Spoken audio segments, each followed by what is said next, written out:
Kajian akan dimulai sesaat lagi.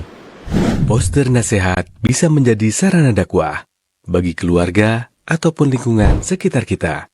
Dapatkan poster nasihat gratis tanpa logo yayasan ataupun nama ustadz membuat nasihatnya. Daftar ke nomor berikut 0811 240 1476. Tulis nama, domisili, dan jenis kelamin.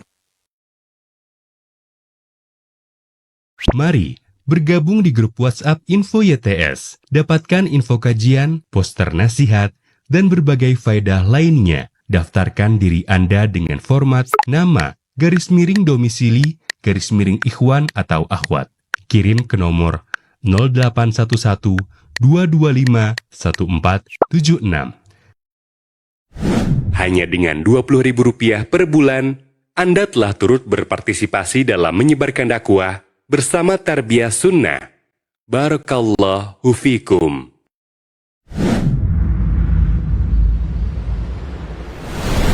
Kajian akan dimulai sesaat lagi. Poster nasihat bisa menjadi sarana dakwah bagi keluarga ataupun lingkungan sekitar kita. Dapatkan poster nasihat gratis tanpa logo yayasan ataupun nama ustadz membuat nasihatnya. Daftar ke nomor berikut 0811 240 1476. Tulis nama, domisili, dan jenis kelamin. Mari bergabung di grup WhatsApp Info YTS. Dapatkan info kajian, poster nasihat, dan berbagai faedah lainnya. Daftarkan diri Anda dengan format nama, garis miring domisili, garis miring ikhwan atau akhwat. Kirim ke nomor 0811 225 1476. Hanya dengan Rp20.000 per bulan, Anda telah turut berpartisipasi dalam menyebarkan dakwah bersama Tarbiyah Sunnah. Barakallahu fikum.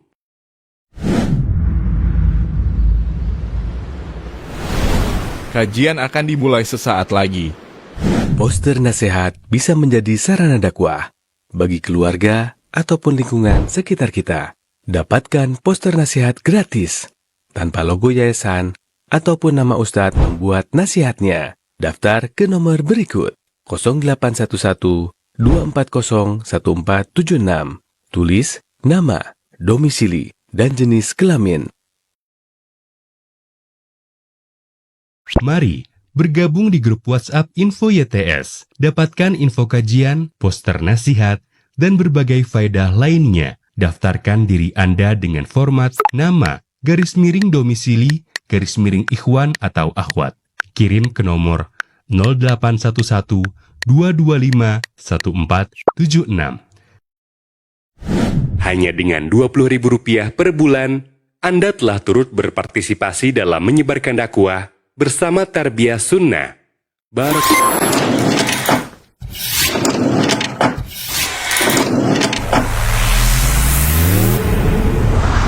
Tarbiyah Sunnah Channel. Lillah, nyunnah, merenah.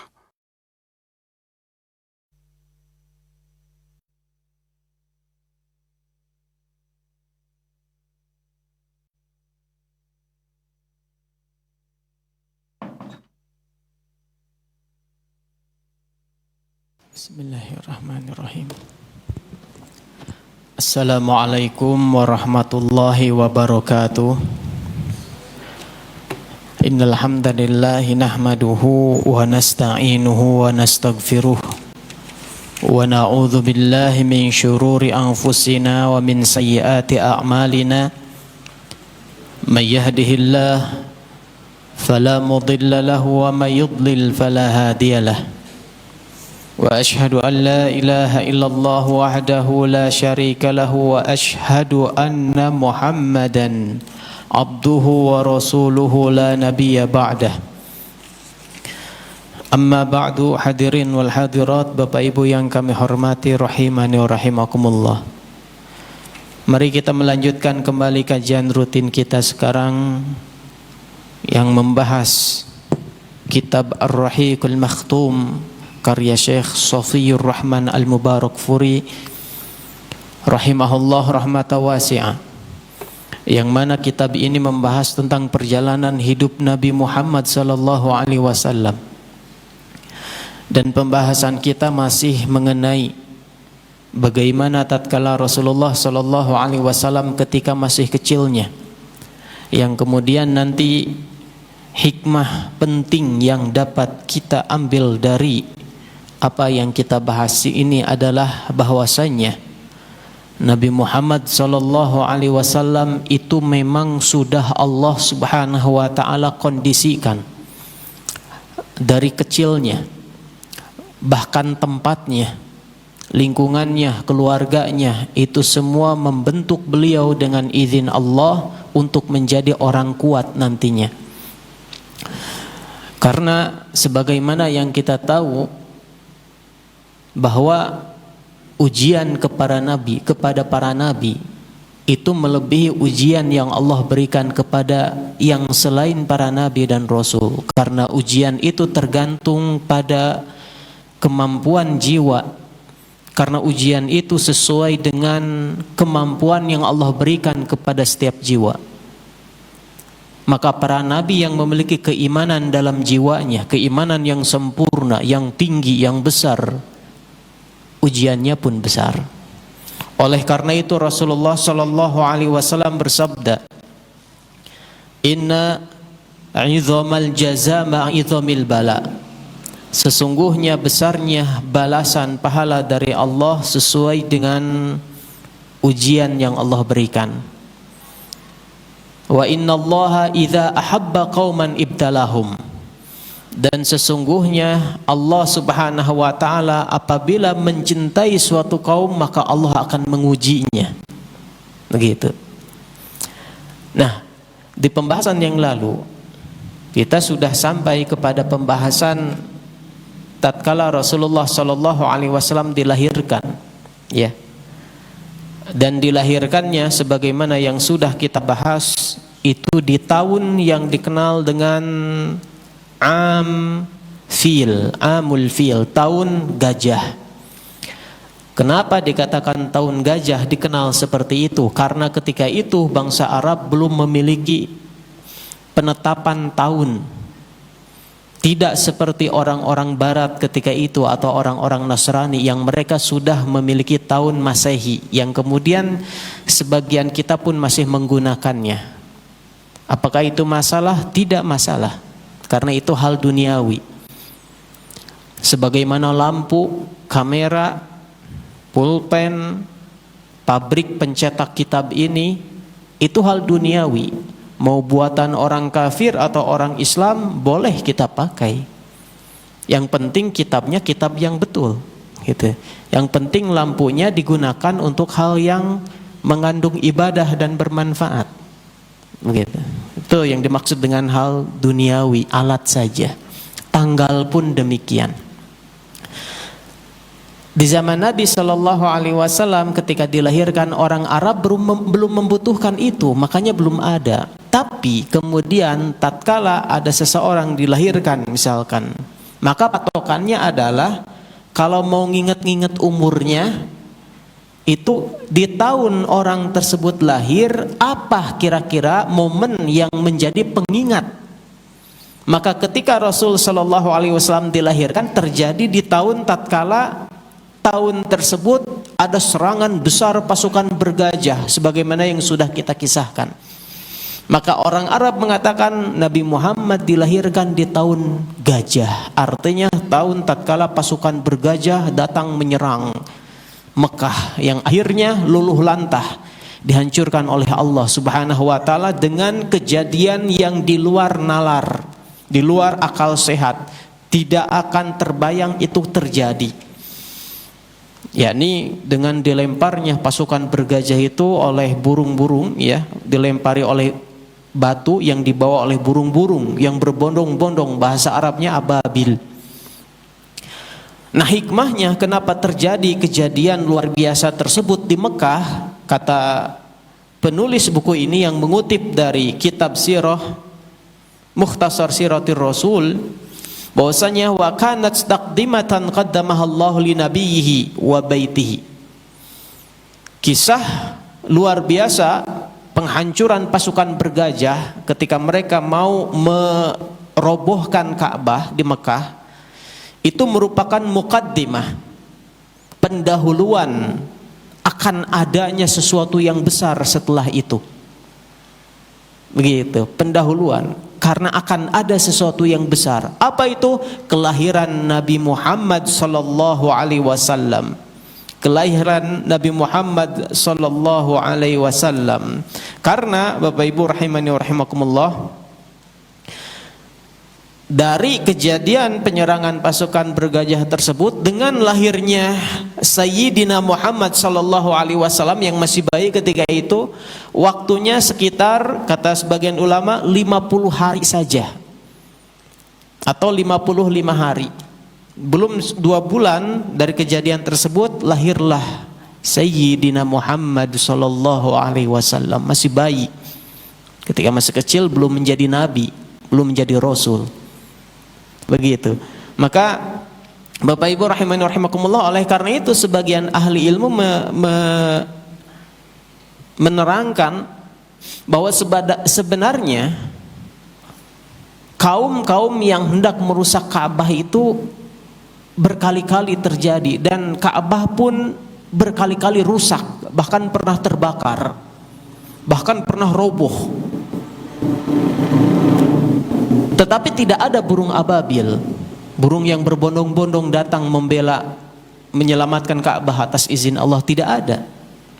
Kenapa? Kata para ahli ilmu, karena tatkala dahulu di masa tatkala pasukan bergajah mau merobohkan Ka'bah, beberapa lama setelah itu akan lahir Nabi yang mulia. Seandainya Ka'bah roboh dan kota Mekah hancur,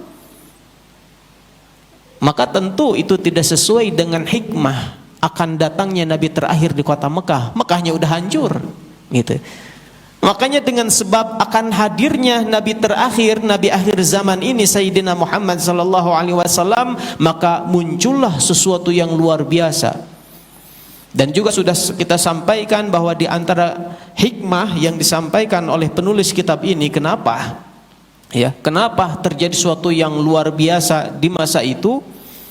Karena agar orang Arab semakin menghormati, memuliakan orang Arab Quraisy yang nanti Nabi Muhammad lahir dari keturunan mereka. Itu. Dan kebiasaan orang Arab itu gitu, Bapak Ibu rahimin rahimakumullah. Jadi bangsa Arab di sekitar Jazirah Arab itu melihat kepada orang Mekah, khususnya orang Arab Quraisynya, karena dianggap orang Arab yang paling tinggi derajatnya di antara sesama Arab. Ketika bangsa Quraisy ini masuk Islam, maka otomatis yang lain ikut saja, biasanya gitu. Makanya ketika Rasulullah dakwah di Mekah dan kemudian terusir ke Madinah, nggak ada yang mau masuk Islam di sekeliling kota Mekah itu. Bangsa-bangsa Arab, kabilah Arab itu nggak ada. Gak ada. Tapi ketika terjadi penaklukan kota Mekah dan orang Mekah masuk Islam, berbondong-bondong orang-orang Arab masuk Islam. Seperti itu.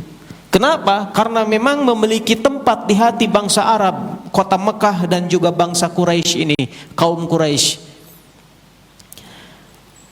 Kemudian Allah Subhanahu wa taala juga berfirman, "Wallahu a'lamu haitsu yaj'alu risalatah." Dan Allah Maha tahu di mana Allah akan memberikan tugas kerasulan ini dan kepada siapa dan di waktu kapan, Allah Maha tahu. Lahirlah Rasulullah sallallahu alaihi wasallam di tahun gajah itu. Ya. Yang mana kalau dikonversi melalui tahun ya Masehi, itu tahun 571 Masehi. 571 Masehi. Kalau sekarang kan 2026. Nah, Rasul lahirnya tahun 571 Masehi. Dan itu bertepatan dengan tanggal 20 atau 22 April tahun 571 Masehi. Kalau bulan Hijriahnya itu di tanggal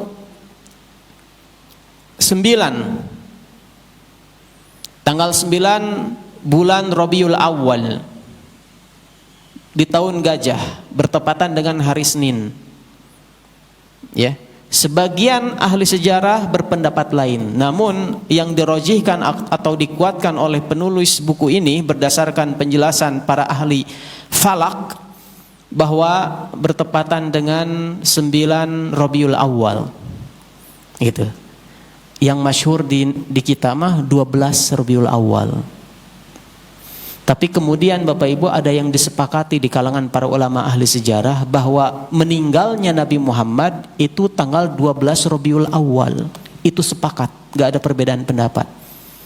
Adapun lahirnya itu beda pendapat. Penulis kitab ini merojihkan, menguatkan 9 Rabiul Awal. Ada yang mengatakan 12 Rabiul Awal. Ada yang mengatakan di bulan Ramadan bukan Rabiul Awal. Beda-beda. Karena ketika orang lahir di zaman itu kan gak ada akte. Terus untuk apa dihitung-hitung gitu ya? Belum ada kebutuhan untuk itu. Tapi ketika orang tersebut ketika lahir itu, ketika dewasa menjadi orang luar biasa, terkenalnya misalkan, maka mereka mulai dihitung dulu, teh lahir kira-kira tanggal berapa. Nah, terjadilah beda pendapat. Beda kalau sudah meninggal, misalkan orang terkenal, orang berjasa, orang yang besar derajatnya di kalangan masyarakat meninggal, pasti diingat harinya, tanggalnya. Makanya Rasulullah Sallallahu Alaihi Wasallam meninggalnya itu disepakati oleh ahli sejarah tanggal 12 Rabiul Awal, tanggal 12 Rabiul Awal. Tapi terkait kelahiran mah beda pendapat. Tapi yang masyhur 12 Rabiul Awal, meninggalnya pun 12 Rabiul Awal. Seolah-olah maka asa kurang adab gitu ya ketika tanggal Rasulullah meninggal itu disepakati oleh ulama. Malah ada yang mengadakan perayaan. Asa tidak tepat. Perayaan ya, masa meninggal dirayakan gitu. Apalagi perayaannya pakai musik dan seperti dandut begitu. Dan itu terjadi. Ada bidu wanitanya goyang-goyang, nauzubillah min dzalik. Orang semakin jauh dari sunnah semakin aneh sikapnya. Falamma zaghu azaghallahu qulubahum. Tatkala menyimpang maka akan semakin terus menyimpang sampai hatinya pun menyimpang. Gak tahu mana yang benar yang salah. Oleh karena itu kita butuh bimbingan Al-Quran dan hadis berdasarkan penjelasan para ulama. Bapak Ibu rahimani wa rahimakumullah, ketika sudah lahir sempat di pertemuan yang lalu kita sampaikan ya bahwasanya kebiasaan orang Mekah, yang mana ketika itu Mekah termasuk kota, itu ketika mereka punya anak bayi akan dititipkan ke orang-orang pedesaan di luar kota Mekah, ke orang-orang kampung. Bawadi istilah bahasa Arabnya, atau terkadang diterjemahkan orang-orang Badui, artinya di lembah-lembah begitu, di perkampungan. Sementara Mekah adalah kota. Maka di antara alasan kenapa kebiasaan orang Mekah itu menitipkan anak bayinya ke orang-orang kampung untuk dirawat di sana, tentu biaya ditanggung oleh keluarganya, oleh orang Mekah ini, orang tuanya. Karena ibtiadan lahum an amradil hawadir litaqawi ajzamuhum wa tashtadu a'sabuhum wa yaqtanul lisanil arabi min mahdihim, agar bayi mereka tumbuh di lingkungan yang sehat. Karena mau zaman dulu maupun zaman sekarang kota itu kan tercemar. Apalagi zaman sekarang udaranya polusi begitu ya. Nah, kalau dulu yang ditakutkan itu wabah, penyakit wabah, karena kota tempat berkumpulnya orang dari berbagai daerah. Di sana transaksi jual beli, keluar lagi dan seterusnya. Kota itu begitu. Zaman dahulu wabah itu biasa. Kadang suatu kaum datang masuk ke sana bawa penyakit, tersebar di sana. Nah, makanya ingin menjaga anak-anak mereka ketika masih kecil, masa menyusui itu dititipkan ke perkampungan pedesaan. Tentu tidak jauh dari Mekah, di luar kota Mekah. Karena sempat saya sampaikan bahwa kota itu biasanya kota besar, batasnya jelas. Batasnya itu semacam benteng. Ini kota, rumah-rumah di sini benteng pinggirnya sebagai pertahanan penting bagi suatu kota. Zaman dahulu, sekarang nggak ada benteng karena untuk apa? Nggak manfaat, biaya mahal, tapi tidak bisa untuk menjadi pertahanan kota. Yang dibutuhkan radar sekarang itu. Beda zaman dahulu, begitu ya. Benteng itu sangat betul-betul menjadi perisai pelindung suatu kota. Maka pedesaannya itu di luar benteng itu, keluar benteng. Pedesaan di luar begitu. Nah, termasuk Nabi Muhammad sallallahu alaihi wasallam, ya Sayyidina Muhammad ketika itu, ketika baru dilahirkan pun dititipkan.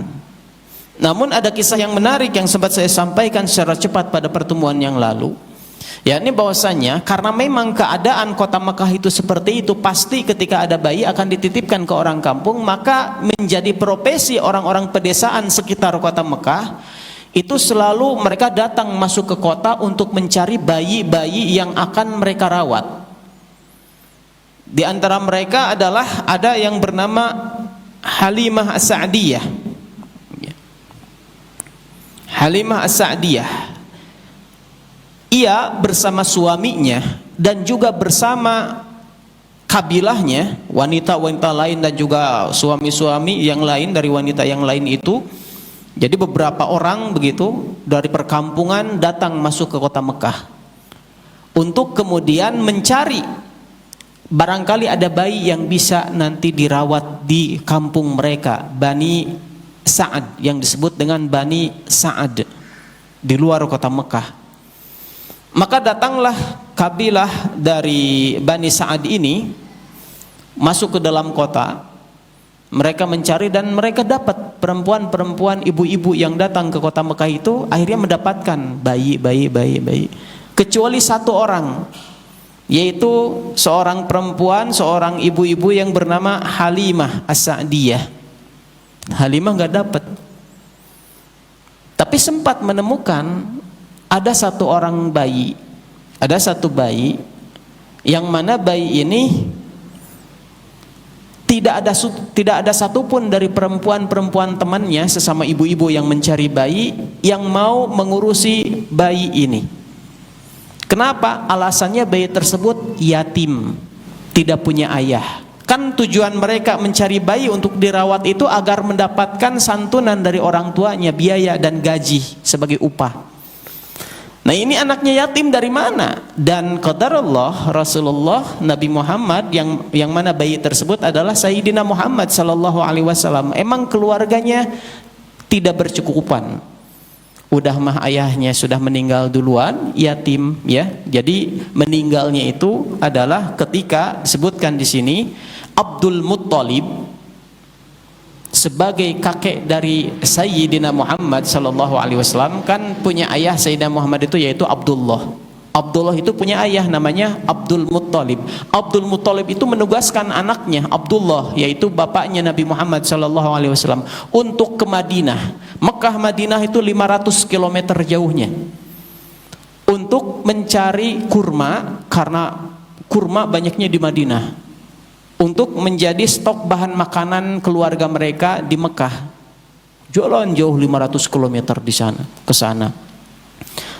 Ternyata ketika di Madinah sakit sampai meninggal. Jadi Abdul Muttalib menyuruh anaknya yang bernama Abdullah, padahal baru menikah dan sebentar lagi agar punya anak, begitu, untuk ke Madinah, bawa kurma di sana untuk makanan kita di sini atau untuk dijual di Mekah.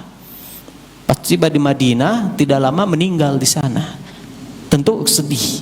Dan Abdullah ini anak yang paling disayangi oleh Abdul Muttalib, yang paling disayangi karena paling bagus, paling cakep, paling baik akhlaknya. Meninggal setelah disuruh ke Madinah. Tentu ada suatu kesedihan yang lebih di sana. Ya mungkin akan merasa bersalah atau apa, karena yang nyuruhnya ke Madinah.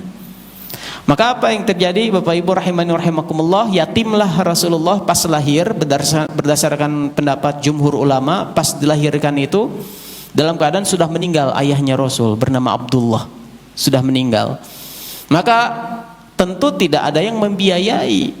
Maka ibunya Nabi Muhammad ketika itu Aminah, janda. Ya, zaman dahulu janda tentu kurang kemampuan untuk mencari nafkah, kecuali janda tertentu, yaitu diantaranya Khadijah. Nanti Rasul sallallahu alaihi wasallam sudah dewasa menikahinya. Maka Bapak Ibu rahimani wa rahimakumullah, ketika itu Aminah ini tentu tidak memiliki harta yang lebih, Maka para ibu-ibu yang mencari anak kecil untuk dirawat ini kemudian melihat ini miskin, gimana kita dapat penghasilan kalau anak yang kita rawat ini dari keluarga yatim. Maka apa kemudian selanjutnya, Bapak Ibu rahimani rahimakumullah, ketika mau pulang ya, sekelompok wanita dari Bani Sa'ad ini keluar kota Mekah, maka Halimah dan suaminya ngobrol dulu. Kita pulang tanpa bawa bayi satupun, malu dong. Jadi seolah-olah mereka gagal mencari pekerjaan kalau nanti pulang tanpa membawa satu bayi pun. Dan Halimah pun tidak mau dipoyok. Dipoyok itu apa ya? Biasa sesama ibu-ibu gitu. Nggak mau diomongin. Nggak mau diomongin. Datang ke kota kok nggak dapat pekerjaan, nggak dapat bayi. Makanya dia Halimah musyawarah dengan suaminya, kita ambil aja anak yatim itu. Disebutnya anak yatim. Akhirnya diambil, dibawa, emang tidak mengharapkan upah, seadanya kalau ngupah juga begitu. Tahu orang yatim pasti kurang.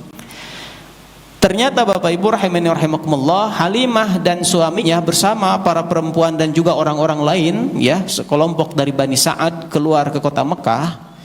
Keluarga Halimah dan suaminya tadinya membawa keledai, tapi sangat kurus saking miskinnya. Bawa keledai.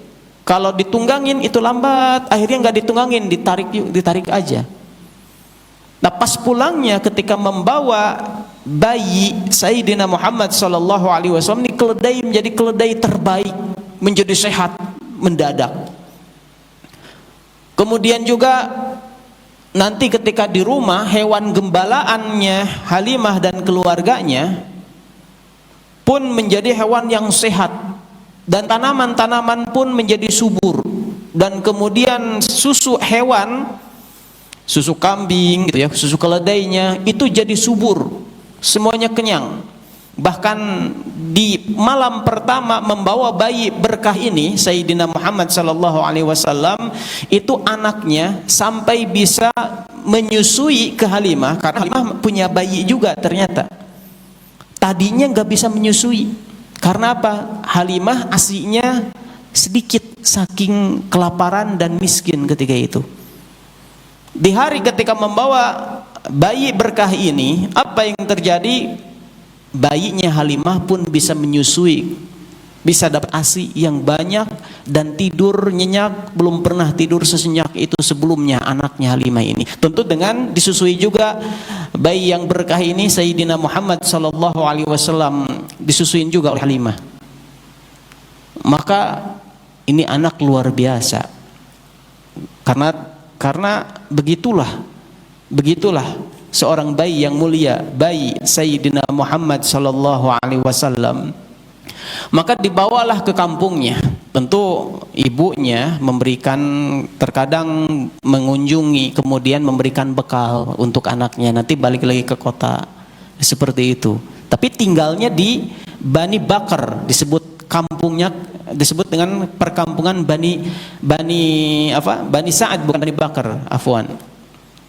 Maka ketika itu Bapak Ibu terus diurus di sana sampai disebutkan dalam sejarah bahwasanya Sayyidina Muhammad itu tumbuh menjadi seorang anak yang begitu sehat dan badannya gempal, kuat, dan bahkan pertumbuhannya itu melebihi anak-anak sebayanya. Pertumbuhannya itu sehat walafiat. 2 tahun seperti itu, sampai umur 2 tahun dengan penuh keberkahan kehidupan keluarga Halimah ini yang menyusui Sayyidina Muhammad sallallahu alaihi wasallam. Ketika sudah umur 2 tahun, maka sebagaimana biasanya dan akad yang terjadi ketika itu harus dikembalikan lagi ke kota Mekah, ke orang tuanya. Maka diantarkanlah ke kota Mekah karena Halimah ini mendapatkan kebahagiaan yang luar biasa sejak adanya Sayyidina Muhammad yang masih bayi ketika itu. Dan ini sekarang kisahnya tentang ketika berumur 2 tahun itu sehat badannya, melebihi pertumbuhan anak-anak yang lain. Maka keluarga Halimah ini gimana kalau kita ngoloan, apa ngoloan teh? Apa di sini? Merayu keluarganya Muhammad sallallahu alaihi wasallam agar dilanjutkan tinggal dulu di perkampungan tambah 2 tahun lagi. Makanya ketika datang untuk akan di umur 2 tahun itu dikembalikan ke orang tuanya, ke ibunya ya. Maka ketika itu Halimah mengatakan kepada ibunya, "Lau tarakti ibni indi hatta yaglis." Bagaimana kalau anakmu ini tetap saja di kampung kami saja?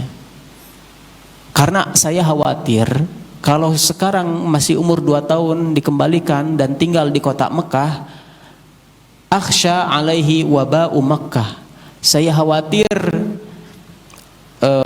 wabah yang biasa tersebar di kota Mekah ini terkena ke anak ini, ditakut-takutin gitu ya. Khawatir tidak sehat. Maka tentu seorang ibu selalu mengedepankan kemaslahatan anak. Ketika itu mengiyakan, nah kalau gitu silakan, tinggal dulu aja nih anakku ini di tempatmu. Akhirnya senanglah keluarga Halimah ini dibawa lagi. Tentu konsepnya kan seperti ini, ibunya sesekali datang ke sana ngasih bekal, nanti balik lagi gitu. Bapak Ibu rahimani wa rahimakumullah, apa yang terjadi? 2 tahun berselang, jadi umur 4 tahun, terjadilah sesuatu yang sangat mengagetkan sepanjang hidup keluarga Halimah, bahwa Rasulullah Shallallahu Alaihi Wasallam berdasarkan hadis sahih di umur yang keempat atau riwayat yang lain kelima, jadi ini perkilaannya, maka Rasulullah Shallallahu Alaihi Wasallam didatangi malaikat Jibril, yang kata sebagian ulama ketika didatangi ketika itu menjelma menjadi manusia. Sayyidina Muhammad masih umur 4 tahun, didatangin malaikat Jibril dalam bentuk manusia. Dalam ketika itu sedang main-main dengan anak-anak kecil yang lainnya. Maka malaikat Jibril mengambil Sayyidina Muhammad Shallallahu Alaihi Wasallam dan membaringkannya, kemudian membelah dadanya, membelah jantungnya, bagian jantung di sini dibelah langsung. Anak-anak yang tadi main bersama Sayyidina Muhammad Sallallahu Alaihi Wasallam ketika melihat itu mereka mengira bahwasanya Sayyidina Muhammad dibunuh oleh orang tadi karena malaikat Jibril menjelma jadi manusia. Kalau tidak menjelma jadi manusia nggak akan bisa dilihat oleh manusia meskipun anak-anak. Maka ketika menjelma jadi manusia kelihatan dan membaringkan Nabi Muhammad, membelah, yang melihatnya seperti membunuh. Maka larilah anak-anak ini sambil mengatakan bahwasanya inna Muhammadan qad qutil, Muhammad dibunuh, Muhammad dibunuh. Ini anak-anak itu pada berlarian, dan anak berbagai macam umur ketika itu, ada yang udah bisa ngomong gitu. Muhammad dibunuh, maka kagetlah Halimah dan keluarganya, ini anak titipan sampai dibunuh, ini bahaya. Maka kemudian dihampiri semua. Ketika didatangin maka disebutkan bahwasanya Sayyidina Muhammad ketika itu ternyata sedang ada ya, sedang diam, tapi dalam keadaan wajahnya itu pias. Oh, pias, apa pias tuh? Nah ini tiba pucat gitu, ini pias itu. Ya, kitabnya koneng sih jadi biasa ngalogat. Bapak Ibu rahimani rahimakumullah, jadi pucat. Habis digituin dan udah nggak ada malaikat Jibril, udah nggak ada. Kemudian Nabi Muhammad sedang sendiri ketika itu, tapi dalam keadaan pucat wajahnya gitu ya. Maka kemudian ketika itu dibawalah Sayyidina Muhammad Sallallahu Alaihi Wasallam ke rumah Halimah, dan kemudian karena ini kejadian yang mengagetkan, khawatir akan terjadi seperti itu kan, Halimah taunya dan keluarganya taunya, oh ini ada seperti orang jahat mau membunuh gitu, tidak tahu tentang malaikat. Padahal malaikat tersebut ya ketika itu membelah dadanya Rasul dalam rangka, memang ini proses, kata sebagian ulama, persiapan seorang Rasul. Dari kecil dibersihkan, di dalam jantungnya itu kalbu dibelah. Itu kalau ada sesuatu, kalau ada kejahatan pada diri seseorang, itu memang ada tanda di sana. Ada sesuatu yang hitam harus dibersihkan. Tentu ini nggak bisa oleh dokter, oleh malaikat. Maka dalam riwayat disebutkan bahwasanya fastakhraja minhu alaqah faqala hadza hadzu syaitan minka. Ketika Jibril, malaikat Jibril alaihissalam membelah dada dan mengeluarkan jantungnya dengan izin Allah, itu diperlihatkan diambil ada sesuatu gumpalan yang hitam. Kemudian ia mengatakan kepada Nabi Muhammad yang masih kecil, ini merupakan bagian setan yang menempel ada padamu. Sekarang diambil, dibersihkan dan dimasukkan ke wadah si jantungnya itu, dan kemudian dibersihkan. dengan air zam-zam, disebutkan dalam sebagian riwayat, dan dikembalikan lagi. Ini malaikat yang melakukannya dengan izin Allah. Kita nggak bisa agar hati saya bersih bedah gitu ya, nggak bisa, nggak akan ketemu. Yang terjadi adalah copot jantung. Baik, ini teh sudah adzan ya? Ya, seperti biasa adzan terlebih dahulu.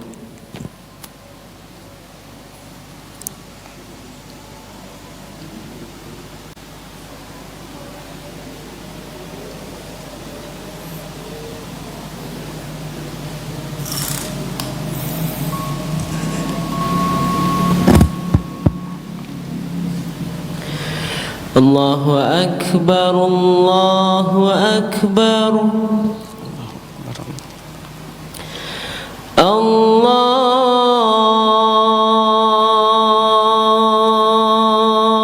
Akbar,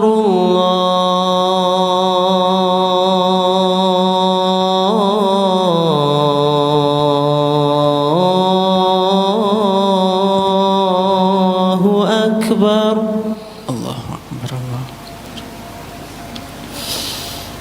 Asyhadu an la ilaha illallah.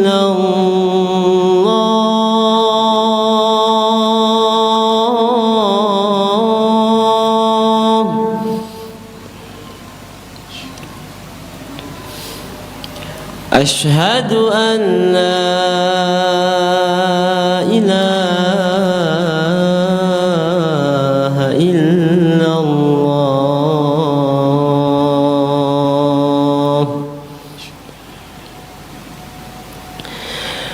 Asyhadu anna Muhammadar Rasulullah.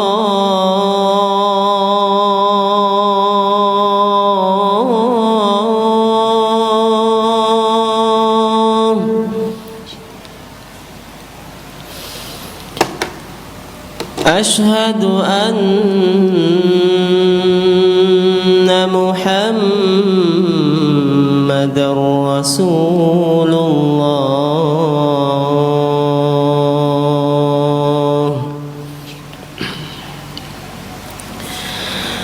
Hayya 'ala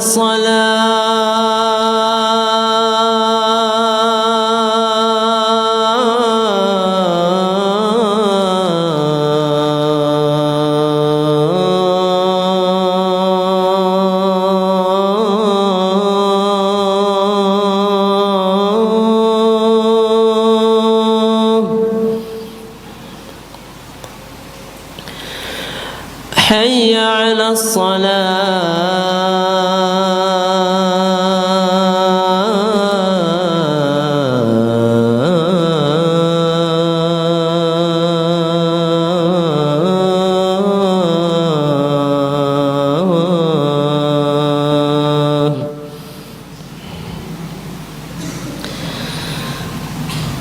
Hayya 'alal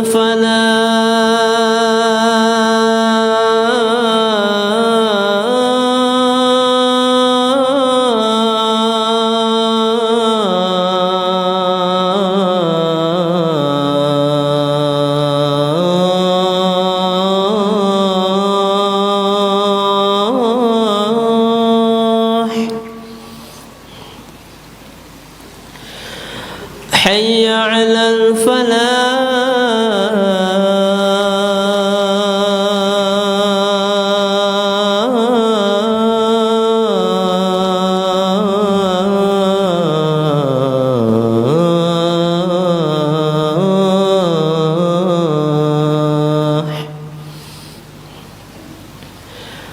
الله أكبر،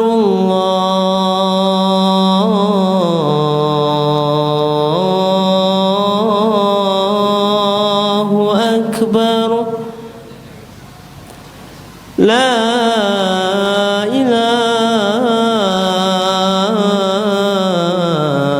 إلا الله. لا إله إلا الله هذه الدعوة.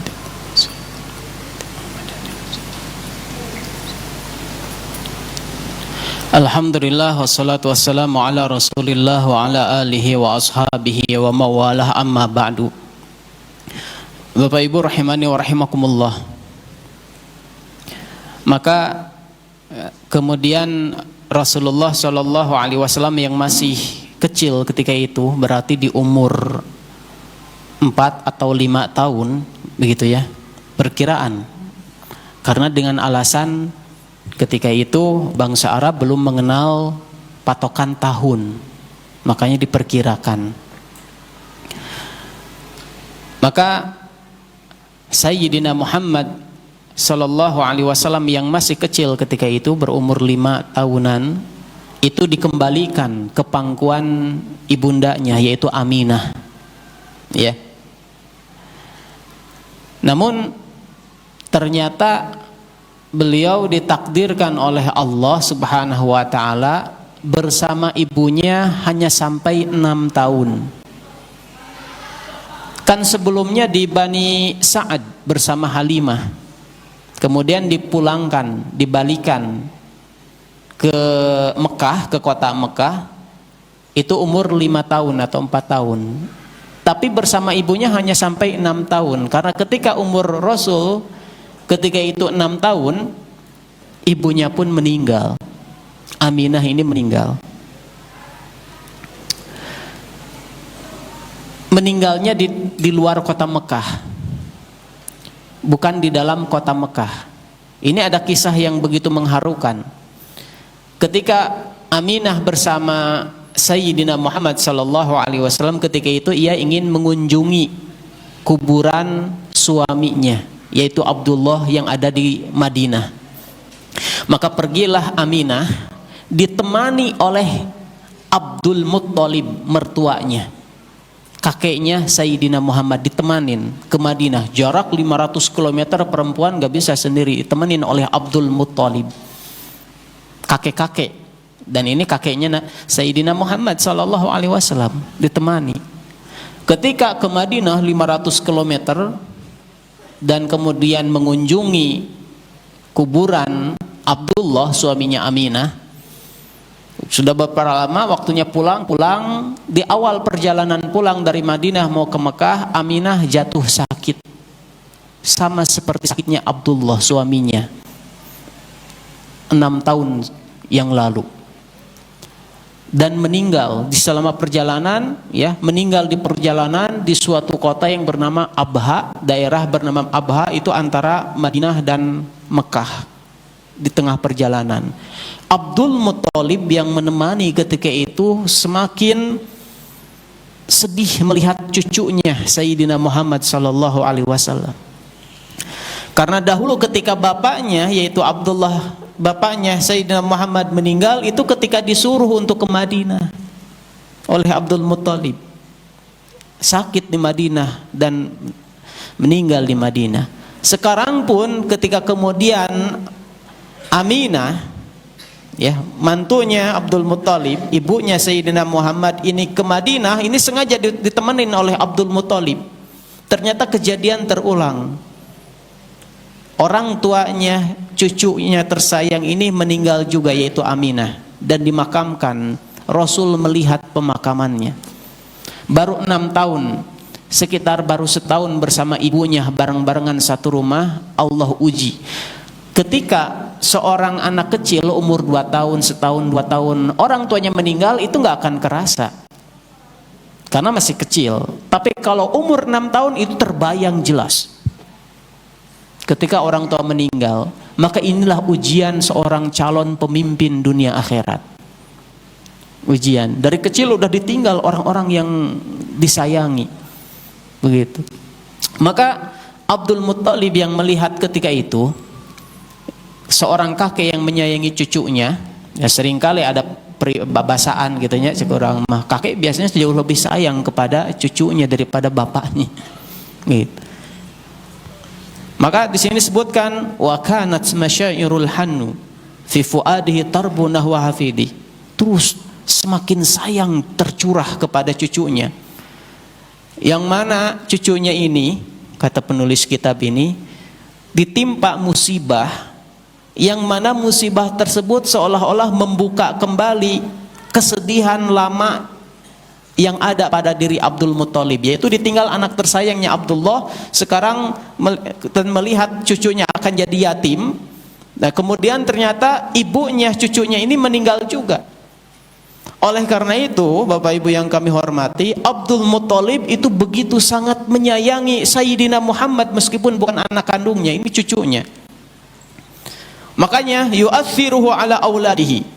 Sampai kemudian Abdul Muttalib itu lebih memprioritaskan cucunya ini, Sayyidina Muhammad, daripada anak-anaknya yang lain. Suatu ketika di kota Mekah, setelah pulang ke kota Mekah, ini di Abdul Muttalib ini tokoh besar, pemimpin dari masyarakat kota Mekah, itu punya kursi khusus, yang mana kursi tersebut di pinggirnya adalah para punggawanya Abdul Muttalib, begitu ya, orang-orang dekat Abdul Muttalib. Ketika ada anak kandungnya, ketika Abdul Muttalib nggak ada, anak kandungnya ada yang mau menduduki kursi tersebut, pasti akan disuruh, jangan ke sana dek, nak, jangan sana, itu tempat bapakmu, jangan sana. Selalu seperti itu. Tapi ketika Sayyidina Muhammad cucunya ini datang, itu di pinggir Ka'bah, itu tempat duduknya itu di pinggir Ka'bah. Ketika Nabi Muhammad datang, ketika itu berumur lebih dari 6 tahun, karena Rasulullah bersama Abdul Muttalib, Sayyidina Muhammad bersama Abdul Muttalib itu sampai umur 8 tahun. Cuman 2 tahun sampai umur 8 tahun Abdul Muttalib meninggal. Maka di rentang umur itu pernah ada kejadian datang ke tempat duduknya Abdul Muttalib dan duduk di tempat duduk khususnya Abdul Muttalib, dan para pengawal ketika itu mau memindahkan, tentu dengan halus mau memindahkan. Maka ketika itu kelihatan oleh Abdul Muttalib, ia mengatakan, da'u ibni hadza fa wallahi inna lahu la sya'nan.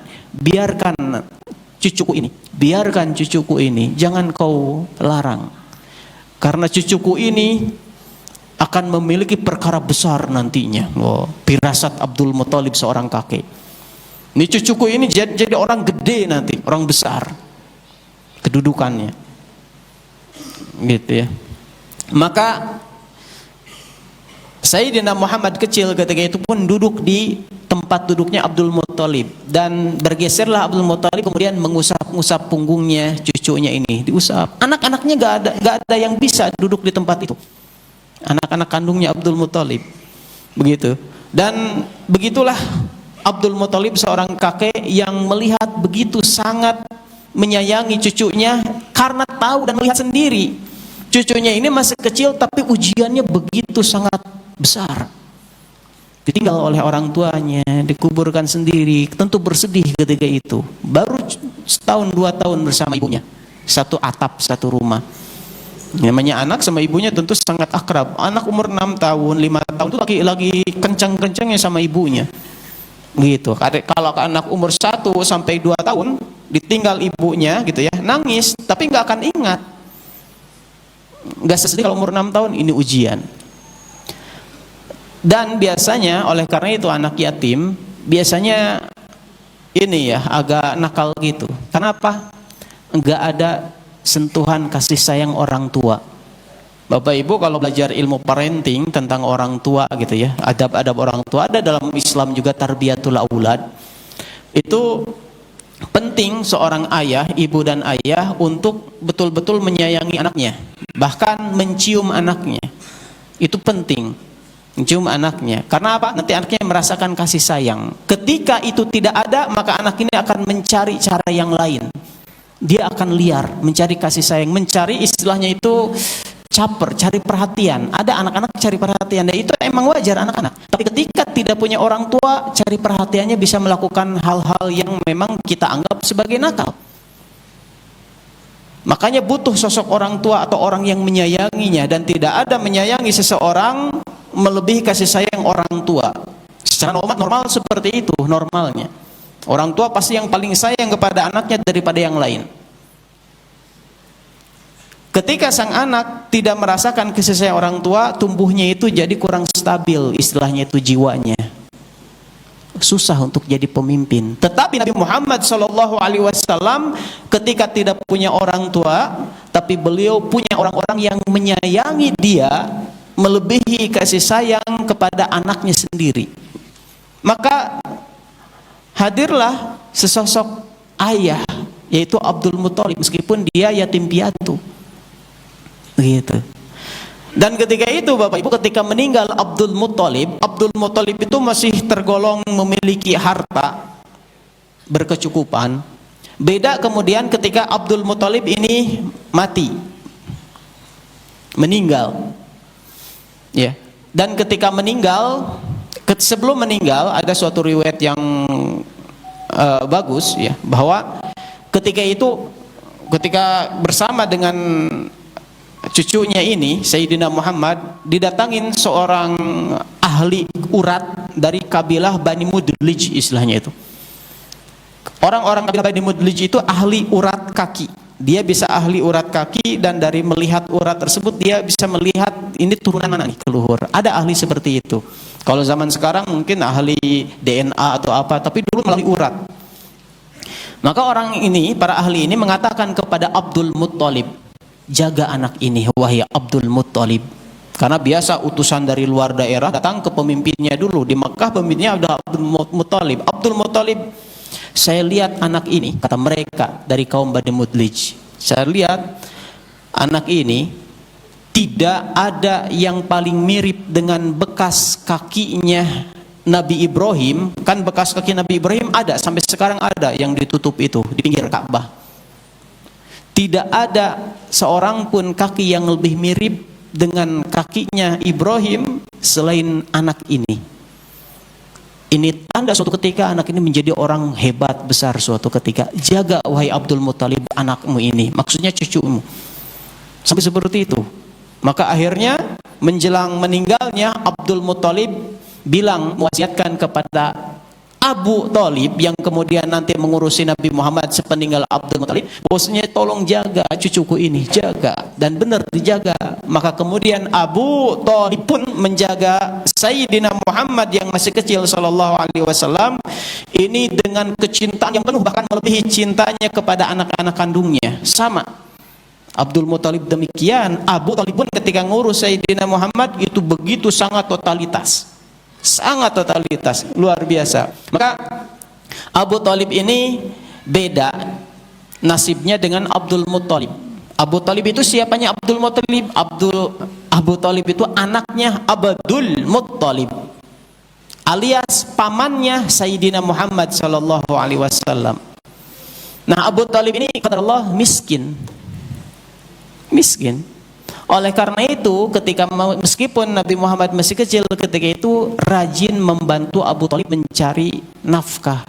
Makanya dalam suatu riwayat disebutkan bahwasanya Nabi Muhammad sallallahu alaihi wasallam ya, ketika masih kecil mereka itu beliau bekerja dengan cara menggembala kambing. Di dalam suatu hadis disebutkan bahwasanya ma min nabiyyin illa wara'al ghanam. Tidaklah ada seorang nabi pun melainkan pasti menggembala kambing atau domba. Ketika para sahabat Nabi mendengar hadis tersebut, maka mereka pun bertanya kepada Rasul, apakah engkau juga ya Rasulullah menggembala kambing? Karena para sahabat Rasul kan menjadi sahabat Nabi ketika itu sudah sukses. Maksudnya sudah menjadi pemimpin umat Rasulullah sallallahu alaihi wasallam. Enggak kebayang Nabi Muhammad ngangon kambing gitu, enggak kebayang. Ketika Rasul bersabda seluruh nabi pasti pernah menggembala kambing atau domba, bukan kambing atau domba. Maka kemudian engkau juga wahai Rasulullah, kata Rasul, betul. Aku pun menggembala kambing milik orang Mekah yang kemudian mendapatkan upah dari dari menggembala itu. Jadi dapat penghasilan, dapat pekerjaan, dan kemudian itu digunakan untuk membantu Abu Thalib, membantu. Maka itulah jiwa Nabi Muhammad SAW ketika masih kecil ya. Ketika masih kecil beliau SAW sudah betul-betul siap, daya juangnya itu kuat, enggak manja. Makanya sambil menggembala kambing itu pun bukan menggembala hobi, bukan, itu karena kerja. Dan kemudian teman-teman rahimakumullah ya, para ikhwan sekalian, Disebutkan di sini bahwa di umur 12 tahun, sebagian riwayat ada yang menyebutkan 9 tahun, itu Rasulullah Shallallahu Alaihi Wasallam yang masih kecil dibawa oleh Abu Thalib untuk berdagang, karena kebiasaan orang Mekah rihlatash syita'i was-shaib dalam surat Quraisy, bahwa kebiasaan orang Arab Quraisy itu yang Allah sebutkan dalam Al-Quran karena begitu luar biasanya adalah perjalanan di musim panas dan musim dingin untuk berbisnis, berdagang.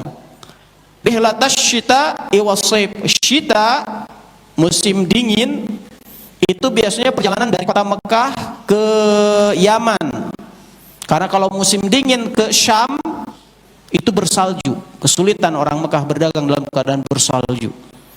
Makanya kalau musim panas bawa ke Syam, di Syam, karena musim dingin di Yaman itu nggak ada salju, begitu. Nah ini kebiasaan mereka berbisnis. Abu Thalib itu tukang bisnis, tapi qadarullah tetap miskin. Belum tentu orang yang doang terus jadi kaya raya, belum tentu. Kalau Allah nggak nakdirkan seperti itu, maka tidak akan kaya. Tetapi tetap kewajiban mencari nafkah dilakukan. Maka apa yang terjadi? Abu Thalib karena seorang pedagang dan ada waktunya harus ke Syam ketika itu, melihat Nabi Muhammad ini bukan sembarang anak. Tadi disebutkan dalam riwayat 9 tahun, dalam riwayat yang lain 12 tahun. Sebagian ulama mengatakan emang sering. Tapi ketika pemberangkatan yang hendak dikisahkan ini adalah ketika diajak Bapak Ibu, ini seorang anak kecil 9 atau sekitar 12 tahun ke Syam, ini jaraknya sangat jauh sekali. Dari Mekah ke Madinah saja 500 km. Syam itu jauh ke atas lagi. Mekah, Madinah, baru ke Syam. Ke Syam. Di Syam itu di sebagian hitungan ada sekitar 1.600-an kilometer. Ini melebihi Banten dan Madura gitu ya, jauh banget, melebihi itu. 1.600 kilometer jauhnya, bayangkan. Itu jauh. Tapi kok bisa seorang Abu Thalib yang sangat menyayangi cucu malah ngajak anak kecil, padahal di perjalanan itu ada penyamun, ada apa hal yang berbahaya, itu selalu terjadi zaman dulu, nggak kayak sekarang. Dari sini ke Mekah kan naik pesawat aman. Zaman dahulu pakai secara bareng-bareng, bisa jadi di tengah jalan ada begal, ada penyamun gitu ya, perompak dan sebagainya. Itu sering terjadi. Tapi kok kenapa Abu Thalib membawa anaknya? Wallahu alam, sebagian ahli ilmu menjelaskan karena Sayyidina Muhammad meskipun masih 9 tahun, masih kecil, ini beda kedewasaannya. Tadi dicontohkan dengan apa? Meskipun bukan kewajiban dia mencari nafkah, beliau malah tetap mencari nafkah, menggembala untuk mendapatkan upah. Qararid min ahlil Mekah, kata beliau, aku dengan menggembala ini ikut dapatkan beberapa uang dari pemilik hewan yang digembalakan itu. Seperti itu.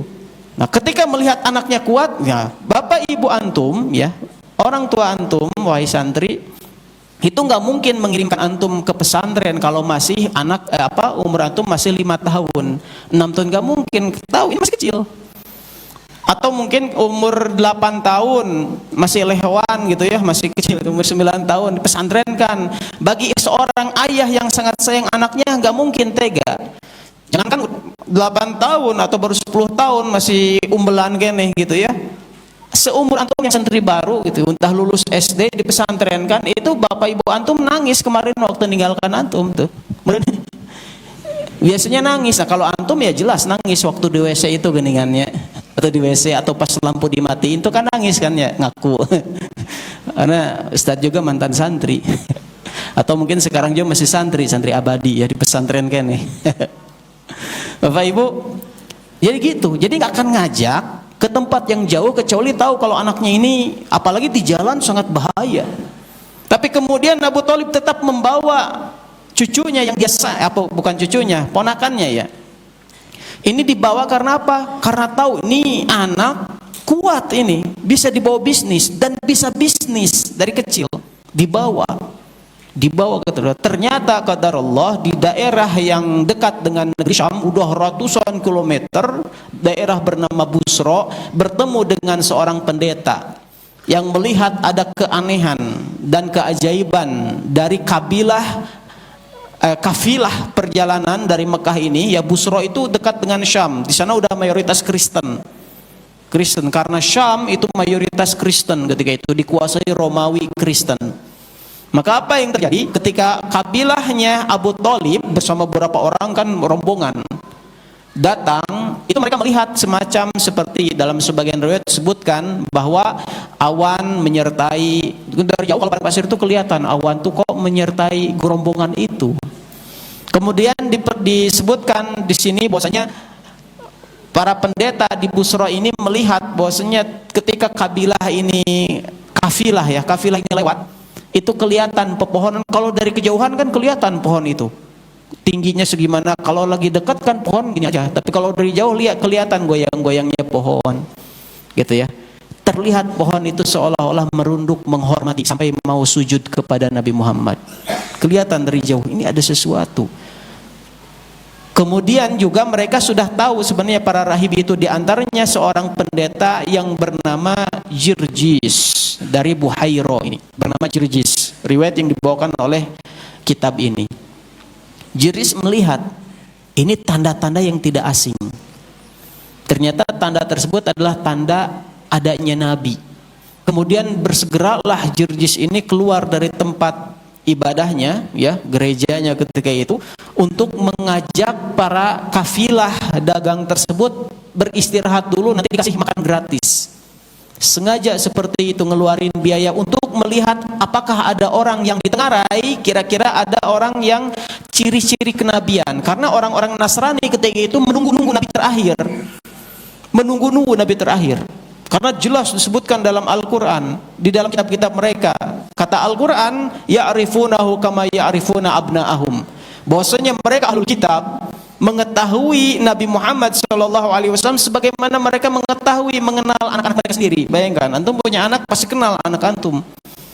Nah, para pendeta zaman dahulu ahli kitab tahu tentang ciri Nabi terakhir, kapan datangnya, kenal kalau telah ketemu sebagaimana mereka mengenal anaknya sendiri. Dilihat benar ada seorang anak kecil yang punya tanda-tanda kenabian. Dilihat di punggungnya, di sini ada tanda khusus di pundak, di punggungnya ini, di atas, di pundak, di punuk ya, di punuk ini. Bahasa Indonesia juga punuk. Di bawah punuk. Itu ada tanda kenabian. Maka berpesanlah pendeta ini, wahai Abu Thalib, engkau pamannya, kau menyukainya, bawa kembali pulang anakmu ini. Maksudnya keponakan ya, anak saudara itu berarti keponakan ya. Maka ketika itu karena ditakut-takut terus, bahkan disebutkan bahwasanya kalau kau bawa anak ini ke Syam, di sana akan dibunuh, karena orang-orang Yahudi mereka akan mengenal, karena Yahudi juga ahli kitab, kenal Nabi terakhir yang nanti akan datang. Ketika Nabi tersebut masih kecil, mereka akan bunuh. Jangankan masih kecil, ketika Rasulullah nanti hijrah ke Madinah, di sana banyak orang Yahudi, berkali-kali mau dibunuh Rasul. Berkali-kali mau dibunuh. Ini masih kecil dibunuh ya akan mati, makanya khawatir. Ya kalau kau membawa ke Syam, di sana kumpul banyak Yahudi di sana, nih anakmu ini akan dibunuh nanti. Biasa bahasa Arab bilang meskipun itu ada ponakan sebutnya anak gitu. Oh, ditakut-takutin karena ini masalah genting. Baik kalau gitu diantarkanlah pulang, gak jadi ke Syam. Ketika itu gak jadi ke Syam. Karena setelah ya Rasul dewasa bolak-balik lagi ke Syam karena udah bisa jaga diri. Makanya nanti Nabi Muhammad kan ketika umur 25 tahun sukses dagangnya, akhirnya ada orang yang suka, perempuan yang suka, pengusaha besar, namanya Khadijah binti Khuwailid. Pengusaha itu teman-teman ya, ketika Rasul nanti sukses ketika umur 25 tahun, itu tidak mungkin sekaligus, tapi dari kecil. Makanya di sini saya sebutkan tentang Nabi Muhammad masih kecil itu berdagang, berusaha. Kenapa? Karena memang nanti dia suksesnya beberapa tahun yang akan datang. Makanya Rasulullah SAW ahli dalam bisnis, mengatur ekonomi, sehingga ketika Rasul nanti hijrah ke Madinah dan di sana terjadi kesulitan ekonomi, beliau bisa mengaturnya begini sukses. Akhirnya kemudian bisa menguasai tanah Arab dengan izin Allah. Nah, inilah yang dimaksud Bapak Ibu yang kami hormati. Dari masa kecil Rasul Shallallahu Alaihi Wasallam sudah dipersiapkan oleh Allah sebagai anak yatim. Kata para ulama mengatakan karena itulah ketika Rasulullah nanti sukses, ketika dewasanya beliau mewanti-wanti tentang anak yatim, sampai beliau bersabda, ana wa kafil yatim katain, Aku bersama orang yang menyantuni anak yatim seperti ini di surga, fil jannah. Kemudian ada seorang dalam suatu riwayat yang dihasankan oleh Syekh Al-Albani, bahwasanya ada seseorang mengeluh kepada Rasul tentang betapa kerasnya hatinya, ingin agar hatinya lunak, tidak keras, gitu ya. Maka kata Rasul, idza aradta an talina qalbuka, apabila engkau ingin hatimu menjadi halus, maka hendaklah kasih makan orang yatim, anak yatim. Maka hendaklah kasih makan orang miskin dan usaplah kepala anak yatim. Sampai seperti itu. Jadi tentang anak yatim Rasulullah begitu sangat perhatian. Karena apa? Beliau mantan anak yatim. Dan ketika Rasulullah SAW jadi pemimpin umat, beliau tidak sombong. Karena apa? Beliau dari keluarga yang kekurangan. Tadi Halimah saja kan di awal mula mau ngambil anak kecil, bayinya Nabi Muhammad masih bayi, itu kan pada nggak mau. Karena apa? Anak yatim miskin. Oleh karena itu hikmahnya kata sebagian ulama, agar ketika Rasulullah jadi orang besar, beliau tahu rasanya jadi orang miskin. Ketika Rasulullah dewasa dan sukses, beliau tahu rasanya menjadi anak yatim, sehingga perhatiannya enggak melupakan mereka. Ketika Rasulullah memiliki banyak pengikut, beliau tahu gimana diusir ketika masih kecil. Digembleng dari kecil, Bapak Ibu rahimani rahimakumullah. Itulah makanya orang-orang yang dari kecil itu dikondisikan untuk terus berjuang, itu ketika dewasa jadi orang yang kuat. Nah, antum itu para santri ketika di sini kan dibikin untuk terus berjuang masing-masing, mandiri, bangun, dikuatkan. Karena apa? Biar nanti sudah dewasa kuat. Karena keadaan di luar sana nanti ketika antum dewasa itu tidak senikmat ketika antum ada di dalam rumah dimanja oleh orang tua. Beda di luar mah. Orang tua semarah-marah paling mukulnya nggak sampai tangan antum patah, nggak mungkin. Paling marahnya melototin dikit, habis itu diusapin lagi. Antum habis dimarahin mau jajan dikasih juga. Coba antum dimarahin orang luar terus minta, digampar antum. Tapi antum harus kuat, begitu ya. Nah itulah orang-orang besar, memang dari kecilnya itu sudah dilatih, nggak bisa mendadak. Anak manja, anak mami, dikit-dikit nangis, kemudian habis itu jadi orang besar, nggak mungkin, nggak masuk akal. Dia nggak akan kuat menghadapi ujian-ujian menjadi orang besar. Semoga Allah Subhanahu wa taala memberikan kita ilmu yang bermanfaat, dan semoga dengan ini kita dapat semakin mencintai Rasulullah sallallahu alaihi wasallam, baginda dan pemimpin umat. Wassalamualaikum warahmatullahi wabarakatuh.